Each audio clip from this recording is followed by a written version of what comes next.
First চ্যানেলে আপনাকে স্বাগত। আসসালামু আলাইকুম, আমি মেহেদি হাসান। আজকে আপনাদের সাথে আমি কথা বলবো অবজেক্ট ওরিয়েন্টেড প্রোগ্রামিং এর খুবই দুইটা গুরুত্বপূর্ণ বিষয়। এক হচ্ছে অ্যাবস্ট্রাক্ট ক্লাস, আরেকটা হচ্ছে ইন্টারফেস। এই দুইটা জিনিস আপনার রিয়েল লাইফ ডেভেলপমেন্টের ক্ষেত্রে খুবই কাজে দিবে।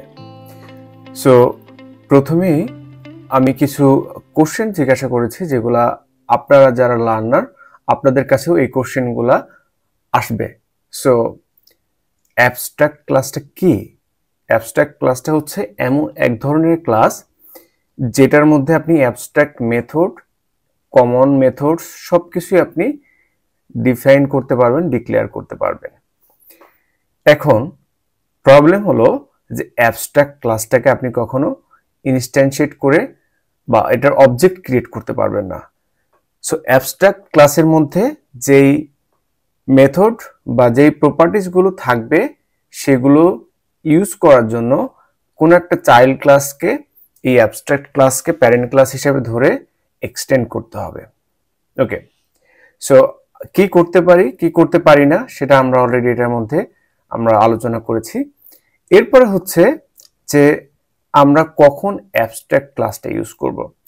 অ্যাবস্ট্রাক্ট ক্লাসটা আমরা তখনই ইউজ করব যখন আমাদের এরকম একটা ইউজ কেস সামনে আসে। ফর এক্সাম্পল, যে আপনার একটা প্যারেন্ট এবং এটার অনেকগুলো চাইল্ড আছে।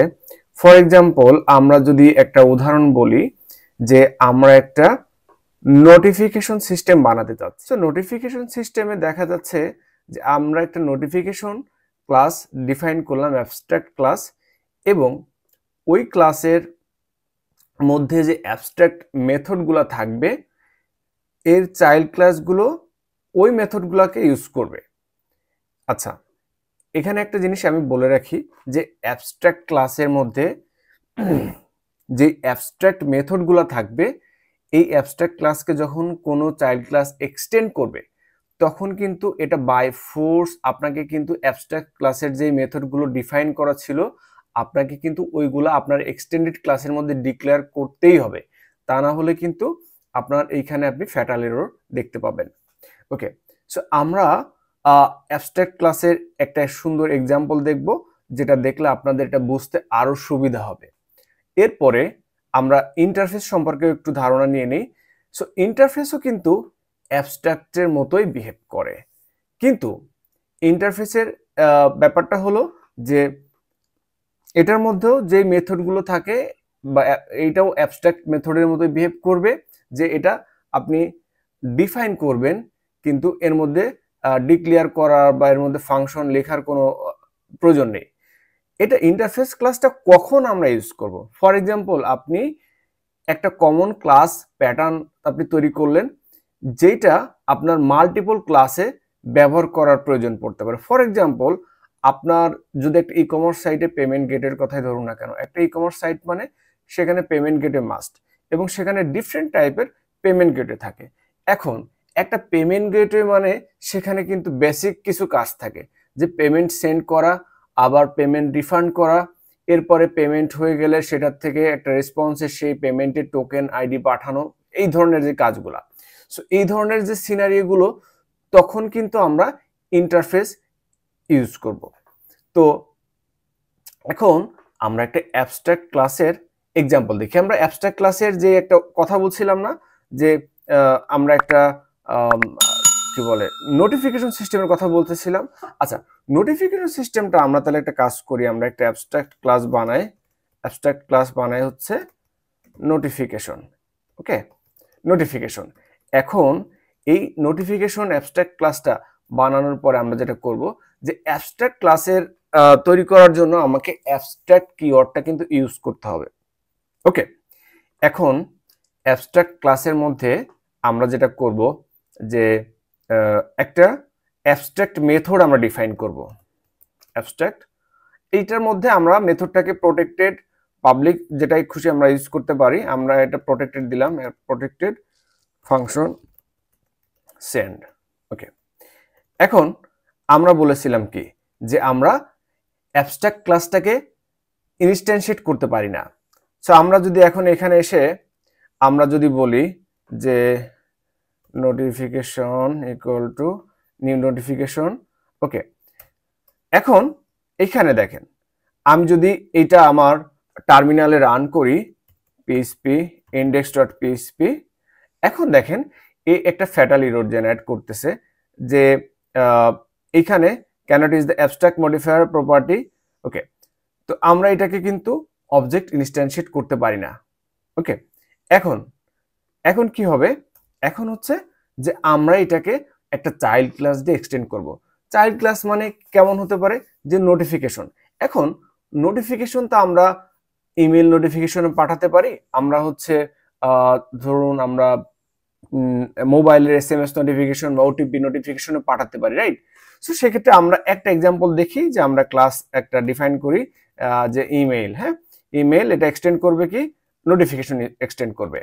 এখন এখানে দেখেন যে আমি যদি এখন যেটা করব, আচ্ছা এখানে আমরা একটা ভুল দিছি, প্রোটেক্টেড, ওকে। আমরা এখানে একটা স্পেলিং এ ভুল করছিলাম। আচ্ছা, তো আমরা এইখানে এই স্পেলিংটা ভুল করছিলাম, আমরা এইখানে জাস্ট আমরা কারেক্ট ইরোডটা আমরা পাই নাই, হ্যাঁ। আমরা হচ্ছে প্রপার ইরোডটা আমরা আবার দেখি, আমরা এটাকে ক্লিয়ার করে দেই। ক্লিয়ার করে এখন যদি আমরা আবার রান করি পিএইচপি index.php, আচ্ছা আমরা এটাকে অবজেক্টে ইনস্ট্যান্সিয়েট করতেছিলাম, রাইট? সো আমরা যদি বলি obj equal to new, okay, new notification, অর্থাৎ আমরা এই নোটিফিকেশন অ্যাবস্ট্রাক্ট ক্লাসের একটা অবজেক্ট ইনস্ট্যান্সিয়েট করা ট্রাই করতেছি, দেখি এটা হয় কিনা। সো এখন দেখেন বলতেছে uncaught error can not instantiate abstract class. তার মানে আমরা প্র্যাকটিক্যালি দেখলাম যে অ্যাবস্ট্রাক্ট ক্লাসটাকে আমরা ইনস্ট্যান্সিয়েট করতে পারি না, okay. Let's comment this line. এখন আমরা এইখানে যে এক্সাম্পলটা দেখতেছিলাম যে আমরা একটা চাইল্ড ক্লাস করছি যে ইমেল সিস্টেম। সো এখন আমরা ইমেল ক্লাসটা কি করলো, সে হচ্ছে আপনার অ্যাবস্ট্রাক্ট ক্লাসটাকে এক্সটেন্ড করলো। এখন আমরা ইমেল ক্লাসের একটা অবজেক্ট তৈরি করি, $send email equal to new email. আর হচ্ছে এখানে আমরা এই যে সেন্ড যে মেথডটা ছিল, এই সেন্ড মেথডটাকে কিন্তু আমরা এখানে আমরা বের করে নিয়ে আসলাম, ওকে। এখন মেথডটাকে কল করলাম। এখন যদি আমরা এখান থেকে আমরা রান করি, তাহলে this is an email notification, okay, that's fine. তার মানে হচ্ছে যে আমাদের এইখানে যে সেন্ড মেথডটা ছিল, এই সেন্ড মেথডটা এখন হচ্ছে ওয়ার্কিং প্রপারলি। এখন কি হবে যে আমরা এটা এই যে একটা ইমেল ক্লাসটাকে এক্সটেন্ড করতেছে, ইমেল ক্লাস এক্সটেন্ড করতেছে নোটিফিকেশনকে। এখন যদি আমি এইখানে এই পাবলিক ফাংশন সেন্ড এটাকে কমেন্ট করে দেই, এখন দেখেন আমার এই ক্লাসের অলরেডি একটা এররের একটা সিগন্যাল দিচ্ছে, সে এটা বলছে যে email does not implement method send. অর্থাৎ এইখানে যে আমার তার যে প্যারেন্ট ক্লাসে একটা অ্যাবস্ট্রাক্ট মেথড ছিল সেন্ড নামে, সো এইটাকে যে আমরা ইমপ্লিমেন্ট করি নাই, কমেন্ট করে রাখছি, মানে কি এটাকে সে তো রিড করতে পারছে না যেটা কমেন্ট করা। সো তার মানে সে বুঝতেছে যে এখানে এটা দরকার ছিল বাট এটা নেই। So that's mean it is really mandatory যে আপনাকে অ্যাবস্ট্রাক্ট ক্লাসের যে মেথডটা আপনি ডিফাইন করছেন সেটা আপনি যে চাইল্ড ক্লাস দ্বারা আপনি এক্সটেন্ড করতেছেন, ওই চাইল্ড ক্লাসের মধ্যে অ্যাবস্ট্রাক্টের মেথডগুলোকে আপনাকে অবশ্যই কি করতে হবে, কল করতে হবে, নাহলে কিন্তু ফ্যাটাল এরর পাবেন। এখন এই যে আমরা অ্যাবস্ট্রাক্ট ক্লাসটা তৈরি করলাম, এই অ্যাবস্ট্রাক্ট ক্লাসের মধ্যে কি আমরা কমন ফাংশন তৈরি করতে পারবো না? ডেফিনেটলি আমরা এই অ্যাবস্ট্রাক্ট ক্লাসের মধ্যে আমরা একটা কমন ফাংশন তৈরি করতে পারি, পাবলিক ফাংশন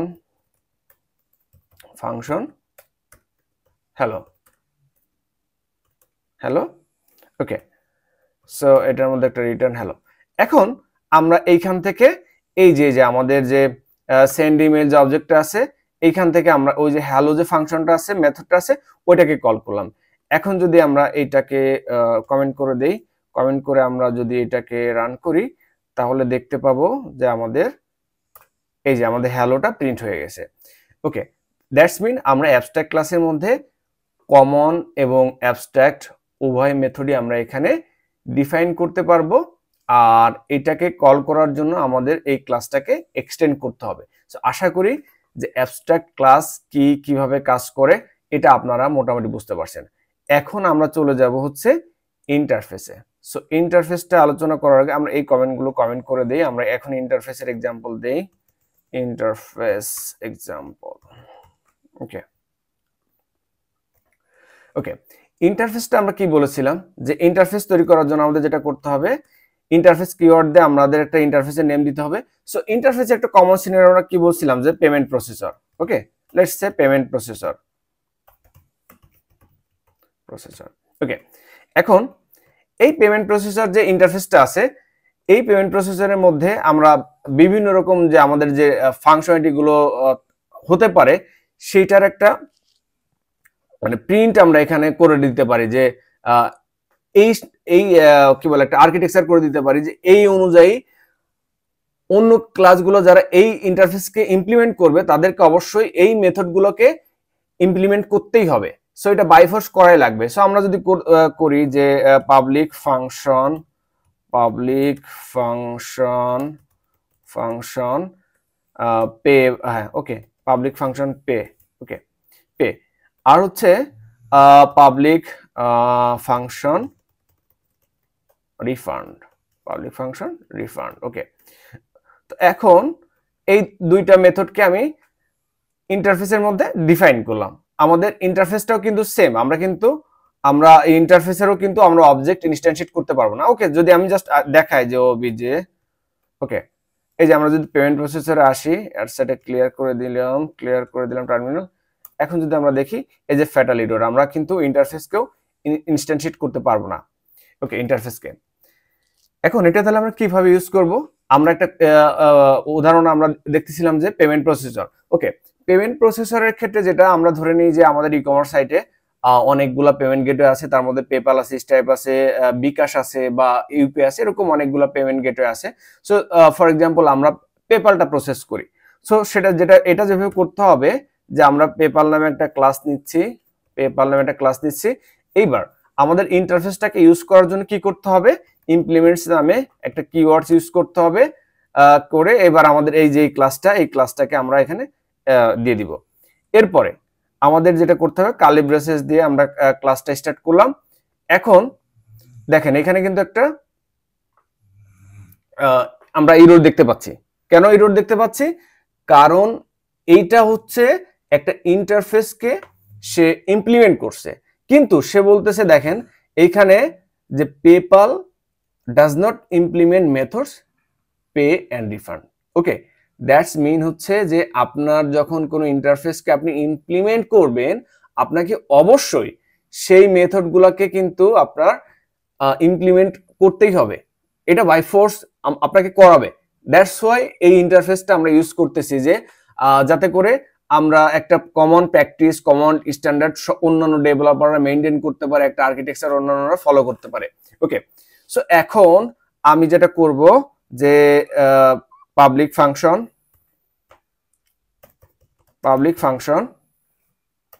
ওকে পে আর এরপরে হচ্ছে আমরা রিফান্ডের জন্য একটা ফাংশন নেই পাবলিক ফাংশন রিফান্ড ওকে এখন যেটা করতে হবে আমরা এটাকে পেপাল নামে একটা অবজেক্ট পেপাল নিউ পেপাল এখন হচ্ছে আমরা ইকো পে ওকে এখন আমরা যদি ইকো পেটা দেখতে চাই এখন কি কাজ করবে এখন যদি আমরা দেখি দেখেন আমরা হচ্ছে পেপাল পেমেন্টটা আমরা পেয়ে গেছি এরপরে আমরা যদি রিফান্ডটা প্রিন্ট করি ইকো পেপাল রিফান্ড ওকে এখন যদি আমরা রান করি তাহলে দেখতে পাবো হচ্ছে এই যে PayPal payment PayPal refund that's mean যে আমাদের ইন্টারফেসটা কিভাবে কাজ করতেছে সেটা আমরা দেখলাম ওকে আরেকটা জিনিস আমি বলে রাখি যে আমরা কিন্তু চাইলে একটা ক্লাসে একাধিক ইন্টারফেসকে আমরা ইমপ্লিমেন্টস করতে পারি সো আমার মনে হয় যে আপনারা ইন্টারফেসটা ভালোভাবেই বুঝতে পারছেন আপনারা নিজে পিএসপির যে ডকুমেন্টেশনটা আছে এটা দেখলে আরো অনেক এক্সাম্পল দেখতে পারবেন সো আপনাদের কাছে জিনিসগুলো আরো ক্লিয়ার হয়ে যাবে আরেকটা ব্যাপার হচ্ছে যে আমরা কিন্তু অ্যাবস্ট্রাক্ট ক্লাসেও কিন্তু আমরা যেমন আমরা একটা ক্লাসকে যখন আমরা মানে এক্সটেন্ড করতেছি এই ক্লাসেও কিন্তু আমরা ইন্টারফেসটাও কিন্তু আমরা ইমপ্লিমেন্ট করতে পারি সো এটা হয়তোবা অন্য কোনো টিউটোরিয়ালে কোনো একটা সময় দেখানো হবে সো আজকে আমরা ইন্টারফেস এবং অ্যাবস্ট্রাক্ট সম্পর্কে যতটুকু আলোচনা করলাম আশা করি এটা আপনাদের উপকারে আসবে ধন্যবাদ আসসালামু আলাইকুম ভিডিওটি যদি আপনার পছন্দ হয়ে থাকে তবে লাইক দিতে ভুলবেন না। নতুন নতুন ভিডিও পেতে সাবস্ক্রাইব বাটনে ক্লিক করুন এবং তাৎক্ষণিক নোটিফিকেশন পেতে বেল আইকনে ক্লিক করুন। ভিডিও সংশ্লিষ্ট যে কোনো প্রশ্ন, মতামত কিংবা আলোচনা জানিয়ে দিন কমেন্টে। ধন্যবাদ।